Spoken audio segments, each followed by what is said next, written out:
Assalamualaikum warahmatullahi wabarakatuh. Di sini Bu Erva akan menerangkan tentang periode perkembangan demokrasi di Indonesia. Jadi, periode perkembangan demokrasi yang pernah dilaksanakan di Indonesia ini ada 4. Ada demokrasi liberal, demokrasi terpimpin, demokrasi Pancasila pada masa Orde Baru, sama demokrasi reformasi. Yang dibahas Bu Erva ini 1-3 dulu ya.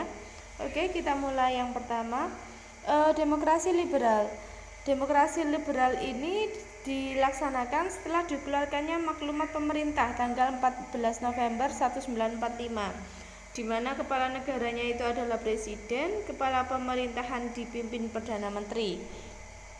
Perdana Menteri dan menteri-menteri dalam kabinet ini diangkat dan diberhentikan serta bertanggung jawab kepada parlemen dan juga presiden sebagai kepala negara, ya. Karena presidensial yang dipimpin presiden itu diganti menjadi kabinet parlementer, ya. Ini diubah menjadi parlementer, maka diangkatlah Perdana Menteri. Perdana Menteri yang pertama itu adalah Sultan Syahrir, ya. Seusai agresi militer Belanda II pada tanggal 19 Desember 1945, terbentuklah negara RIS atau Republik Indonesia Serikat, di mana menerapkan sistem demokrasi liberal.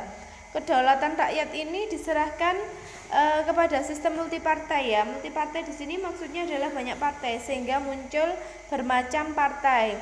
Efeknya apa? Sehingga sikap politik ini saling menjatuhkan antar partai dan suaranya masyarakat atau mayoritas ini menjadi terpecah ke beberapa partai. Imbasnya apa? Umur kabinet itu tidak panjang. Lah, kabinetnya itu bisa dilihat di buku, ada kabinet Natsir ya. Yang kedua ada kabinet Sukiman, ada kabinet Wilopo, kabinet Ali, kabinet Burhanuddin, sama kabinet Ali II dan juga kabinet Juanda. Jadi demokrasi liberal ini menyebabkan banyak partai. Karena banyak partai ini tadi banyak suara-suara yang terpecah sehingga kabinet sering bergonta-ganti. Oke, Bu Erva lanjutkan.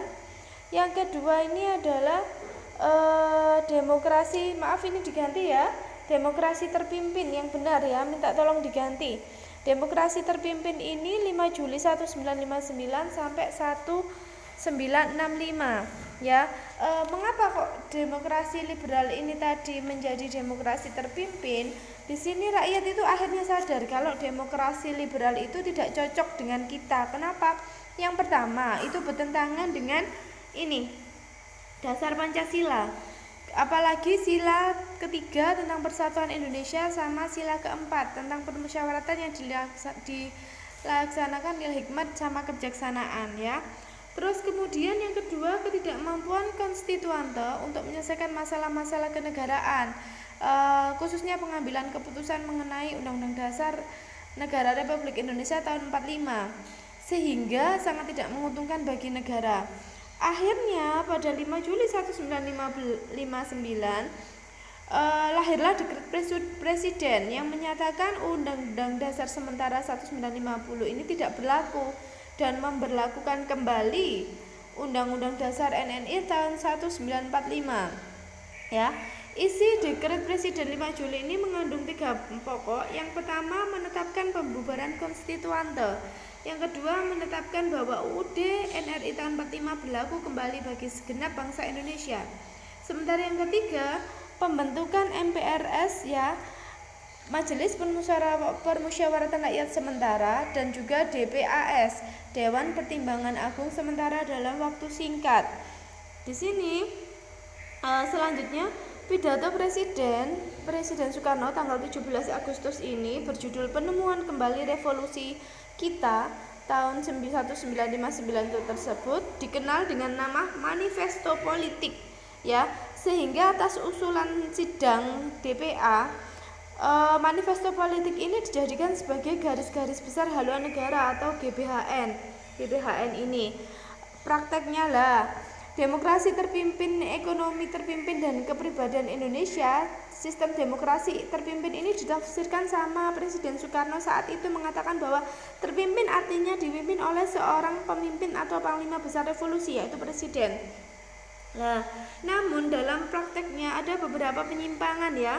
Yang pertama, menurut UUD RI 1945, kewenangan presiden itu di bawah MPR, tetapi prakteknya MPR ini tunduk kepada presiden. Ini dapat dilihat dari tindakan-tindakan presiden ya, mengangkat ketua MPR yang dirangkap Wakil Perdana Menteri 2 dan pengangkatan wakil-wakil ketua MPR dari partai-partai besar serta dari ABRI masing-masing berkedudukan sebagai menteri, tidak memiliki departemen. Yang kedua, pada tahun 1960 hasil pemilu DPR hasil pemilu ini dibubarkan oleh presiden, diganti menjadi DPR GR atau DPR gotong royong yang diduduki oleh partai besar PNI, NU dan PKI ya. Ketiga partai ini dianggap mampu mewakili seluruh golongan seperti nasionalis, agama dan komunis sesuai dengan ajaran Nasakom ya, nasionalis, agama dan komunis. Yang ketiga, ada penyimpangan lagi pengangkatan Presiden Soekarno sebagai presiden seumur hidup dalam sidang umum MPR tahun 1963. Yang keempat, usulan prinsip Nasakom untuk melanggengkan kedudukan presiden sebagai pemimpin besar revolusi. Kemudian karena masuknya pengaruh PKI dalam konsep Nasakom ini memberi peluang kepada PKI untuk memperluas dan mengembangkan pengaruhnya. Puncaknya tanggal 30 September 1965 yang dikenal dengan gerakan G30S PKI menyebabkan terbunuhnya 7 jenderal di Lubang Buaya. Lah akibatnya apa? Muncul gerakan-gerakan yang meminta Pak Karno untuk mundur. Nah, akhirnya Majen Soeharto kemudian menjadi pemimpin Republik Indonesia pada tahun 1966 dan memasuki era baru yaitu Orde Baru.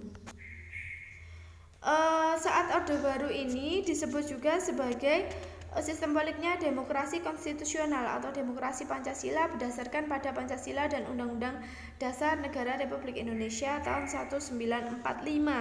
Nah, itu Orde Baru. Pemerintahan Orde Baru ini berupaya menyusun kembali kekuatan bangsa ya, menumbuhkan stabilitas dengan cara gimana? Mempercepat pembangunan. Sehingga dulu Pak Soeharto dikenal dengan nama Bapak Pembangunan. Orde Baru ini merencanakan program pembangunan ekonomi di segala bidang untuk memperbaiki keadaan bangsa ya. Mulai dari tahun 70-an sampai 70-an itu proses pembangunan itu masih sesuai dengan Pancasila sama UDRI. Namun akhirnya tahun 80-an sama 90-an ekonomi berubah menjadi sistem mercusuar dan panglima, banyak terjadi KKN ya, kecurangan di sini. Akhirnya selama periode Orde Baru ini kan berhasil melaksanakan 6 kali pemilu, dimenangkan oleh Partai Golkar. Kalau zaman dulu untuk PNS harus wajib memilih Golkar ya. Lah, Presiden Soeharto ini berkuasa selama 32 tahun. Karena ada praktek KKN ini, maka munculnya perlawanan rakyat, Gerakan Reformasi Mei 1998 untuk meminta untuk menurunkan Presiden Soeharto. Dan akhirnya lengser pada tahun itu ya. Dari penjelasan Bu Erva, apakah ada yang ditanyakan?